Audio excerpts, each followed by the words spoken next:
ನೀವೇನಾದರೂ ಬೆಂಗಳೂರಲ್ಲಿ ವಾಸ ಮಾಡ್ತಾ ಇದ್ದೀರಾ, ಬಿಡಿಎಯಿಂದ ಸೈಟ್ ಪಡೆದು ಮನೆ ಕಟ್ಟಿಸಿದ್ರೆ ಆ ಸೈಟನ್ನು ಖಾಲಿಯಾಗಿ ಹಾಗೆ ಬಿಟ್ಟಿದ್ದೀರಾ. ಹಾಗಾದರೆ ಹುಷಾರಾಗಿರಿ. ಖಾಲಿ ಬಿಟ್ಟಂತೆ ಈ ಸೈಟ್ಗಳನ್ನು ವಶಪಡಿಸಿಕೊಳ್ಳೋದಕ್ಕೆ ರಾಜ್ಯ ಸರ್ಕಾರ ಈಗ ಮುಂದಾಗಿದೆ. ಅದಕ್ಕೆ ಸಂಬಂಧಪಟ್ಟಂತೆ ಒಂದು ವರದಿ ಇದೆ, ನೋಡ್ಕೊಂಬನ್ನಿ.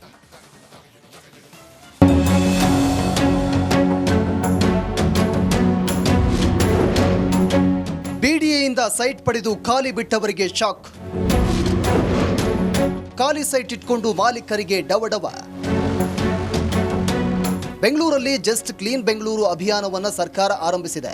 ಖಾಲಿ ಜಾಗದಲ್ಲಿ ಹಾಕಿರುವಂತಹ ಕಟ್ಟಡ ತ್ಯಾಜ್ಯಗಳನ್ನು ತೆರವು ಮಾಡಲು ಶುರು ಮಾಡಿದೆ. ಅದರಂತೆ ಖಾಸಗಿ ಖಾಲಿ ಸೈಟ್ಗಳನ್ನು ಕ್ಲೀನ್ ಮಾಡುವಂತೆ ಎಚ್ಚರಿಕೆ ನೀಡಿದೆ.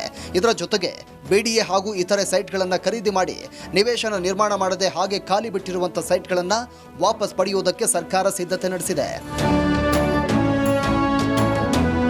ಹೌದು, ಬಿಡಿಎಗಳಿಂದ ಅನೇಕ ಜನ ಸೈಟ್ಗಳನ್ನು ಖರೀದಿ ಮಾಡಿದ್ದಾರೆ.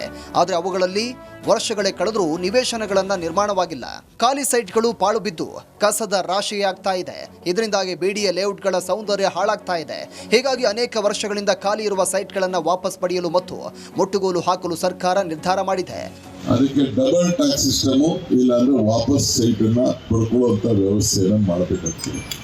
ನಿಮ್ಗೆ ಏನು ಬೇಕು ಎಲ್ಲ ನಾವು ಸಾಲ ಎಲ್ಲ ಬ್ಯಾಂಕ್ಗಳೆಲ್ಲ ಕೊಡ್ತಿದೆ, ಮನೆಗಳಿಗೆ ಕಡಿಮೆ ದರದಲ್ಲಿ ಕೊಡ್ತಿದೆ. ನೀವು ಚಿಕ್ಕ ಮನೆ ಯಾರು ಕಟ್ಕೊಳ್ಳಿ, ಆಮೇಲೆ ಬೇಕಾದ್ರೆ ಹೊಡೆದಾಕ್ಬಿಟ್ಟು ದೊಡ್ಡ ಮನೆ ಕಟ್ಕೊಳ್ಳುತ್ತೆ. ಒಟ್ನಲ್ಲಿ ಸರ್ಕಾರ ನಿರ್ಧಾರಕ್ಕೆ ಸೈಟ್ ಮಾಲೀಕರು ವಿರೋಧವನ್ನು ವ್ಯಕ್ತಪಡಿಸ್ತಾ ಇದ್ದಾರೆ. ಸದ್ಯ ಚರ್ಚೆಯ ಹಂತದಲ್ಲಿರುವಂತಹ ಈ ವಿಚಾರ ಯಾವಾಗ ಜಾರಿಗೆ ಬರುತ್ತೆ, ಸೈಟ್ ಮಾಲೀಕರು ಇನ್ನಾದರೂ ನಿವೇಶನ ನಿರ್ಮಾಣ ಮಾಡ್ತಾರಾ ಅನ್ನೋದನ್ನ ಕಾದು ನೋಡಬೇಕಿದೆ.